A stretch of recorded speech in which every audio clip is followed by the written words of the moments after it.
Warahmatullahi wabarakatuh. Salam sejahtera bagi kita semua. Halo, perkenalkan aku Fatia Nur Hafsa dari angkatan 2019. Pada kesempatan kali ini, aku akan mempresentasikan mengenai jurnal lipid yang berjudul Pengaruh ekstrak rosemary pada stabilitas oksidatif lipid dalam susu sapi dan susu kedelai yang diperkaya dengan minyak ikan. Seperti yang kita ketahui nih teman-teman, bahwa minyak ikan memiliki dua senyawa andalannya, yaitu DHA dan juga EPA, yang keduanya memiliki peranan penting dalam perkembangan syaraf dan juga kesehatan pembuluh darah manusia. Namun sayangnya banyak masyarakat kita yang masih kurang mengkonsumsi DHA dan juga EPA. Hal inilah yang memacu produsen pangan untuk meningkatkan produksi pangannya yang diperkaya dengan minyak ikan seperti susu kedelai maupun susu sapi. Namun, minyak ikan ini sangat rentan akan oksidasi nih teman-teman, sehingga perusahaan biasanya menggunakan antioksidan sintetik seperti TBHQ, BHA maupun BHT untuk menghambat terjadinya oksidasi lipid tersebut.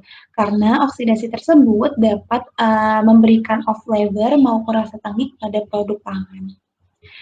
Seiring dengan tren healthy lifestyle, masyarakat saat ini menuntut produsen untuk menggunakan antioksidan dari bahan alami. Salah satunya ekstrak rosemary. Tujuan dari penelitian ini ada dua. Yang pertama, untuk mengetahui pengaruh penambahan rosemary pada stabilitas oksidatif dalam susu sapi dan juga susu kedelai yang diperkaya minyak ikan.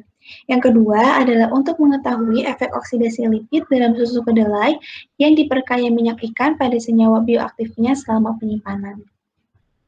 Material yang digunakan pada penelitian ini ada dua jenis, ada yang berupa chemical seperti pelarut HPLC, reagen Vollenhoek-Schalte, natrium karbonat, asam galat, asam klorogenat, asam karnosik, dan juga karnosol. Kemudian untuk bahan yang bersifat non-chemical ada susu sapi pasteurisasi dengan dua kondisi kadar lemak. Yang pertama dengan kadar lemak 1,5% dan yang kedua dengan kadar lemak 3,5%. Kemudian susu kedelai dengan kadar lemak 2,2%, minyak cod liver dan juga ekstrak rosemary. Untuk metode yang digunakan pada penelitian ini ada 4. Yang pertama, persiapan susu. Dalam metode yang pertama ini, susu sapi dengan dua kadar lemak tersebut dicampur untuk mendapatkan kadar lemak yang sama seperti susu kedelai, yaitu 2,2%.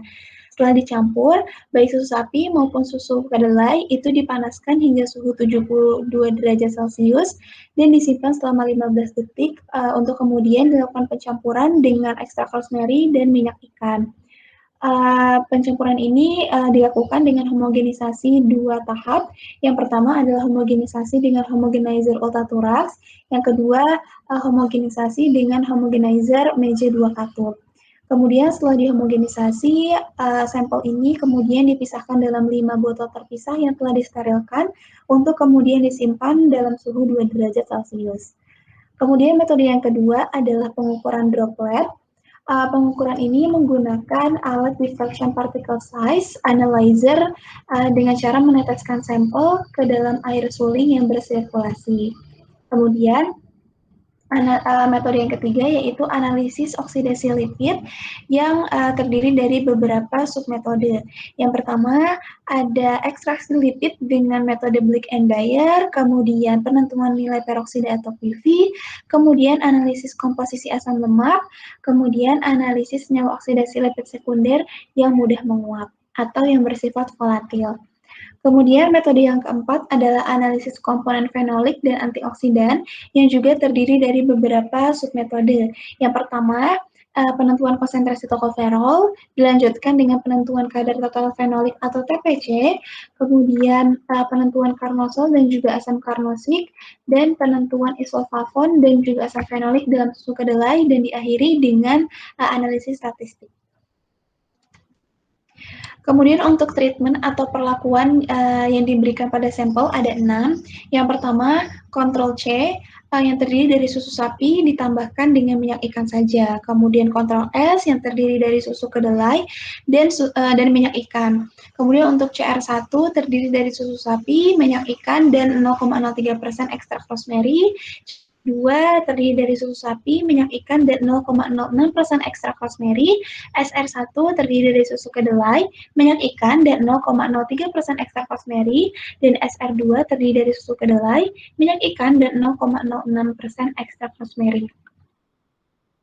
Untuk metode yang ketiga tadi yaitu analisis oksidasi lipid, kita bahas ya teman-teman. Untuk submetode yang pertama ada ekstraksi lipid dengan metode Blick and Dyer. Pada analisis ini lipid dari sampel diekstraksi dengan metanol, kloroform, dan juga air dengan perbandingan akhir 1:2:2:1. Kemudian disentrifugasi dan akan terbentuk lapisan kloroform dan lapisan lainnya, di mana lapisan kloroform yang mengandung lipid ini disimpan untuk keperluan analisis selanjutnya. Kemudian submetode yang kedua yaitu penentuan nilai peroksida atau PV. Pada submetode kedua ini, ekstrak lipid yang kita peroleh dari submetode tadi yang pertama itu dievaporasi menggunakan nitrogen hingga kering. Kemudian lipid dicampur dengan kloroform dan juga metanol dengan perbandingan 7:3. Kemudian dicampur dengan larutan NH4SCN dan FeCl2 secara berurutan. Kemudian sampel diinkubasi dalam kegelapan selama 5 menit sebelum dilakukan pengukuran dengan spektrofotometer pada panjang gelombang 500 nanometer. Kemudian untuk analisis ketiga yaitu analisis komposisi asam lemak. Pada analisis ini lipid juga sebelumnya itu dievaporasi menggunakan nitrogen, kemudian lipid dicampurkan dengan 100 mikroliter heptana, 200 mikroliter heptan dengan BHT, 100 mikroliter toluen, dan 1 ml reagen boron trifluorida dengan konsentrasi 20%, kemudian dilanjutkan dengan pemanasan menggunakan microwave.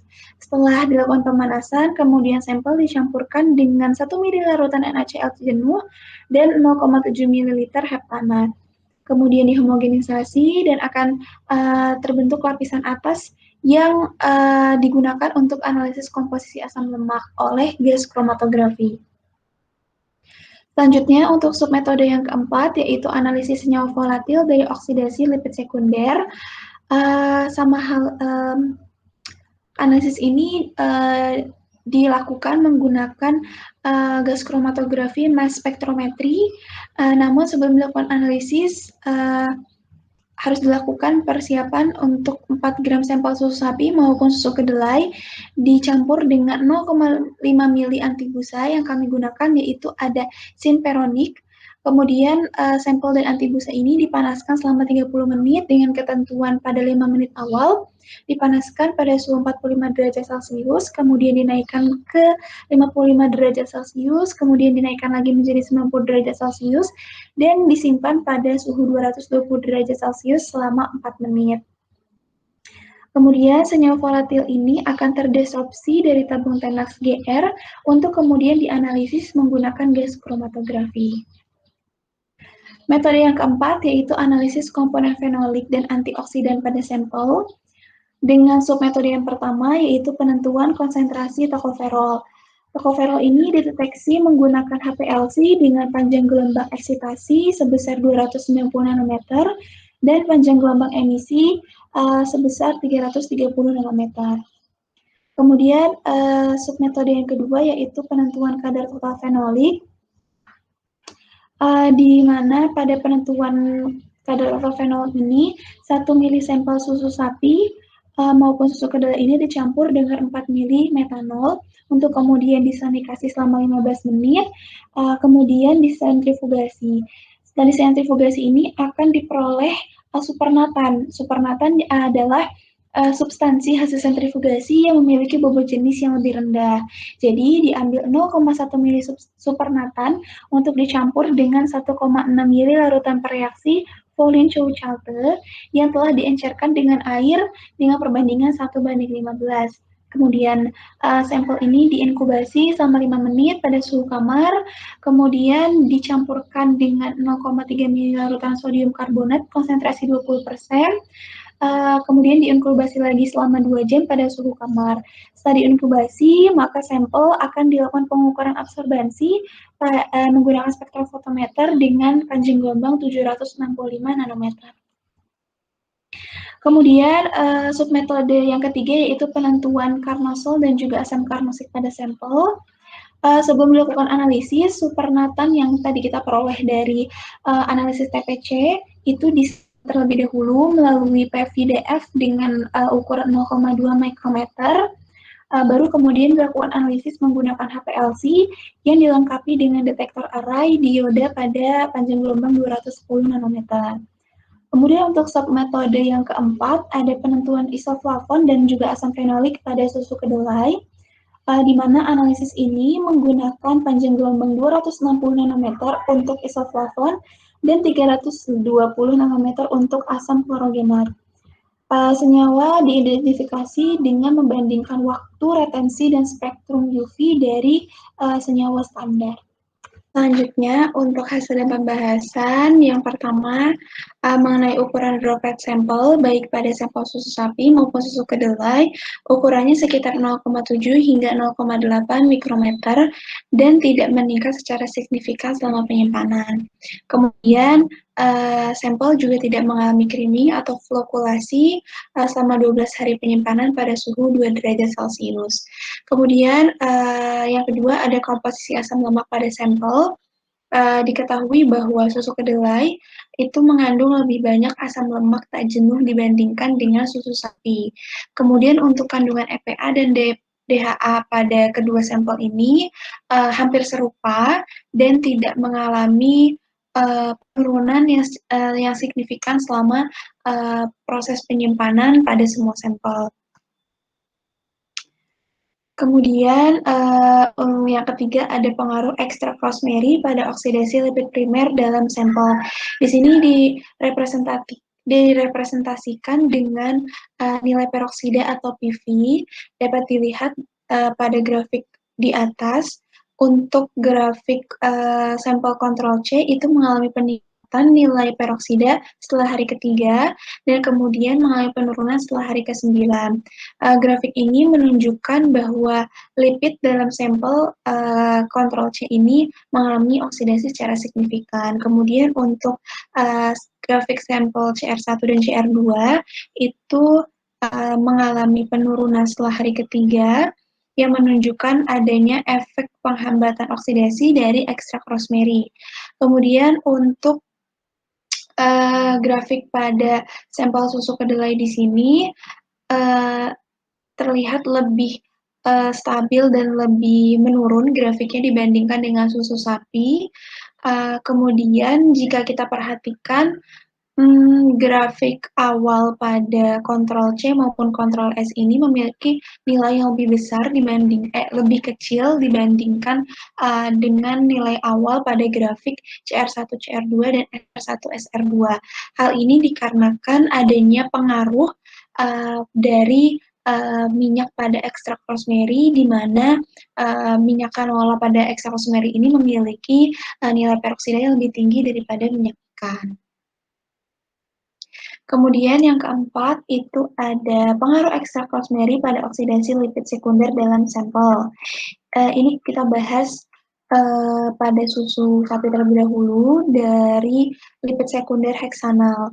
Jadi dari grafik ini dapat dilihat dengan jelas bahwa sampel kontrol C ini mengalami peningkatan heksanal yang signifikan setelah hari ketiga, kemudian setelah hari ke-9 ini mengalami penurunan juga yang sangat signifikan yang menunjukkan bahwa oksidasi lipid pada kontrol C ini dapat masuk ke tahap terminasi. Sedangkan pada grafik CR2 maupun CR1 ini terbilang stabil dan terbilang tidak mengalami kenaikan. Dan jika kita perhatikan bahwa grafik pada CR2 yang mengandung lebih banyak konsentrasi ekstrak rosemary dibandingkan dengan CR1 ini lebih tinggi nilai heksanalnya dibandingkan CR1, di mana hal ini juga jalan dengan grafik CR2 pada nilai peroksida yang lebih tinggi. Kemudian Lipid sekunder yang kedua yaitu ada satu penten 3-on. Pada grafik ini dapat terlihat sangat jelas ya teman-teman bahwa untuk sampel kontrol C ini sangat-sangat signifikan kenaikan satu penten 3-onnya setelah hari ketiga, kemudian mengalami penurunan secara signifikan juga setelah hari ke-6. Sedangkan untuk grafik pada CR1 dan CR2 ini terbilang sangat rendah nilai satu penten 3-onnya yang merepresentasikan bahwa adanya efek penghambatan oksidasi dari ekstrak rosemary yang sangat kuat pada sampel susu kedelai. Seperti itu. Kemudian lipid sekunder yang ketiga ada satu penten 3-ol. Ini juga sama.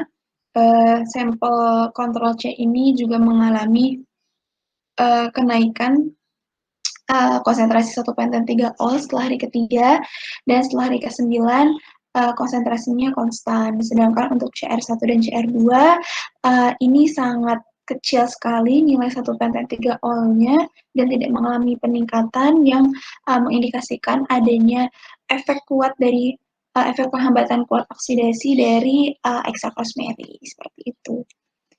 Kemudian lipid sekunder yang keempat itu ada 24 heptadienal. Kalau kita lihat bahwa dari grafik ini 24 heptadienal ini hanya terdeteksi pada sampel kontrol C, sedangkan untuk sampel CR1 dan CR2 itu tidak terdeteksi sama sekali. Hal ini menunjukkan bahwa efek penghambatan, sekali lagi ya, efek penghambatan dari ekstrak rosemary sehingga sampel ini tidak teroksidasi seperti itu karena tidak adanya 24 heptadienal. Kemudian 24 heptadienal ini berasal dari oksidasi polyunsaturated fatty acid yang berkontribusi pada off-flavor dalam minyak ikan yang teroksidasi. 24 heptadienal ini juga berbarengan dengan 26 nonadienal yang juga tidak terdeteksi pada CR1 dan CR2, namun datanya tidak ditampilkan pada jurnal ini. Kemudian untuk lipid sekunder pada sampel susu kedelai, ini grafiknya lebih fluktuatif ya untuk heksanal dibandingkan dengan grafik pada sampel susu sapi. Jika kita perhatikan semua sampel baik kontrol maupun perlakuan ini pada hari ke-6 mengalami penurunan yang sangat drastis. Hal ini dikarenakan adanya kesalahan pada instrumen. Kemudian jika kita perhatikan bahwa nilai heksanal pada sampel susu kedelai ini lebih tinggi dibandingkan dengan susu sapi. Hal ini dikarenakan heksanal ini kan berasal dari oksidasi rantai karbon dengan panjang C18 dan rangkap di C nomor 2, di mana susu kedelai ini memiliki jumlah rantai tersebut lebih tinggi dibandingkan dengan susu sapi dengan perbandingan presentasinya 44,4% banding 3%. Seperti itu. Kemudian untuk lipid sekunder yang kedua ada heksanol. Di sini juga terlihat bahwa grafiknya sangat fluktuatif ya pada semua sampel. Kemudian untuk pentanal juga sama, sangat meningkat pada grafik SR2, sedangkan pada SR1 dan kontrol S ini tidak diamati peningkatannya dalam penelitian ini. Kemudian lipid sekunder yang keempat ada satu penten 3-ol, di mana konsentrasi dari satu penten 3-ol dalam susu kedelai ini terbilang sangat rendah, yaitu kurang dari 4 nanogram, dan mungkin ini tidak berdampak pada perubahan rasa produk seperti itu. Kalau tadi di sampel susu sapi itu ada 24 heptadienal dan 26 nonadienal, di susu kedelai ini tidak ditemukan adanya kedua senyawa tersebut. Tuh. Selanjutnya, ada perubahan tokoferol dalam sampel susu sapi maupun susu kedelai. Untuk susu sapi ini, jika kita perhatikan bahwa konsentrasi alfa tokoferol pada sampel kontrol C ini menurun setelah hari ketiga, yang mengindikasikan bahwa dia teroksidasi, dan grafik ini juga sejalan dengan peningkatan nilai peroksida pada sampel kontrol C. Sedangkan pada sampel CR1 maupun CR2, alfa tokoferolnya terbilang stabil. Hal ini karena mengindikasikan adanya efek penghambatan oksidasi dari ekstrak rosemary pada sampel CR1 dan CR2. Kemudian, kalau kita perhatikan, alfa tokoferol pada sampel dengan perlakuan yaitu CR1 dan CR2 ini memiliki nilai yang lebih tinggi dibandingkan dengan sampel kontrol karena adanya kandungan alfa tokoferol dari minyak canola dalam ekstrak rosemary, seperti itu. Kemudian ini alfa tokoferol pada sampel susu kedelai, di mana grafiknya lebih stabil ya dibandingkan dengan grafik pada sampel susu sapi, karena tidak ada penurunan alfa tokoferol pada sampel SR1, SR2 maupun pada kontrol S yang signifikan. Hal ini disebabkan karena stabilitas oksidatif yang tinggi dari produk susu kedelai, seperti itu.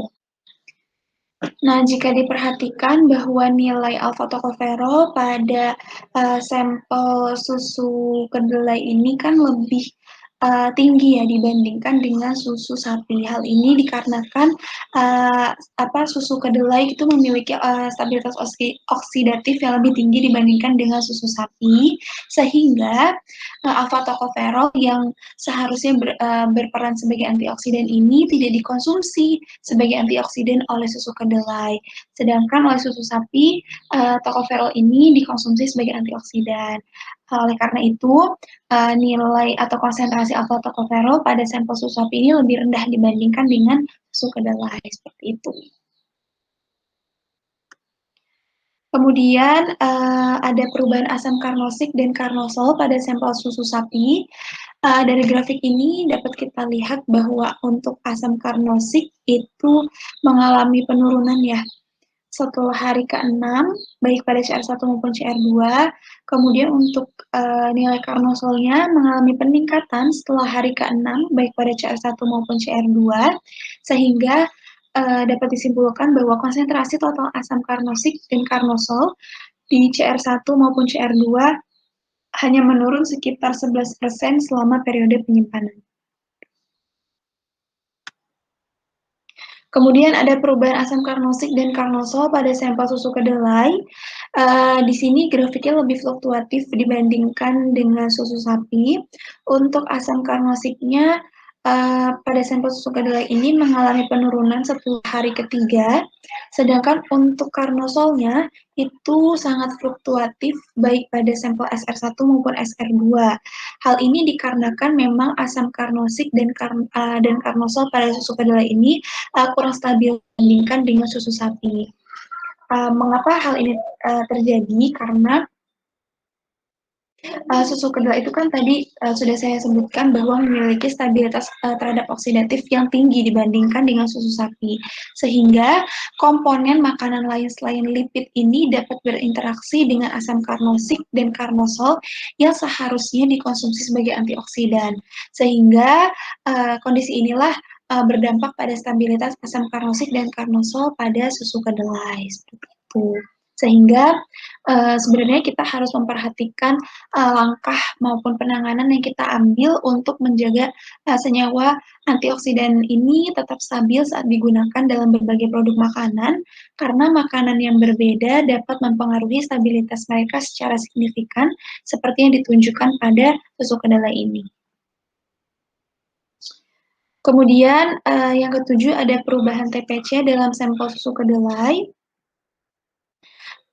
Dari grafik ini terlihat ya bahwa sampel SR1 dan SR2 yang mengandung ekstrak rosemary ini memiliki kandungan fenolik yang lebih tinggi dibandingkan dengan kontrol S. Kemudian jika kita perhatikan pula bahwa total fenolik ini selama penyimpanan pada susu kedelai tidak berkurang secara signifikan ya, seperti itu.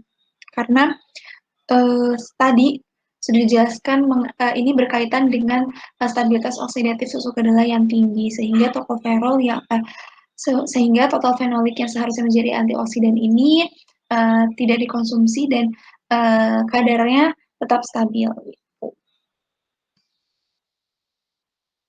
Kemudian ada juga perubahan isolflavon dan asam klorogenat dalam sampel susu kedelai.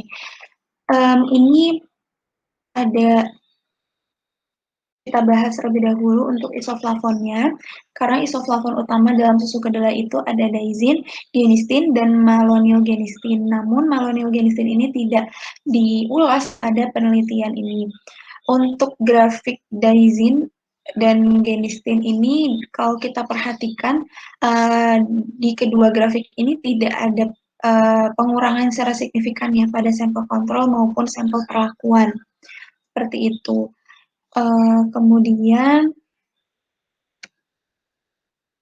ini ada untuk asam klorogenatnya mengalami penurunan walaupun hanya sedikit, dan ini mengindikasikan bahwa asam klorogenat ini berperan sebagai antioksidan dalam susu kedelai yang seperti kita ketahui bahwa asam klorogenat ini merupakan asam fenolik utama dalam susu kedelai.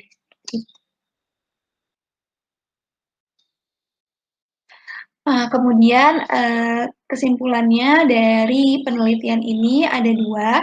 Yang pertama, ekstrak rosemary ini menghambat oksidasi lipid dan mempertahankan kandungan tokoferol dalam susu sapi dan susu kedelai yang diperkaya minyak ikan dengan kondisi penyimpanan pada 2 derajat Celcius.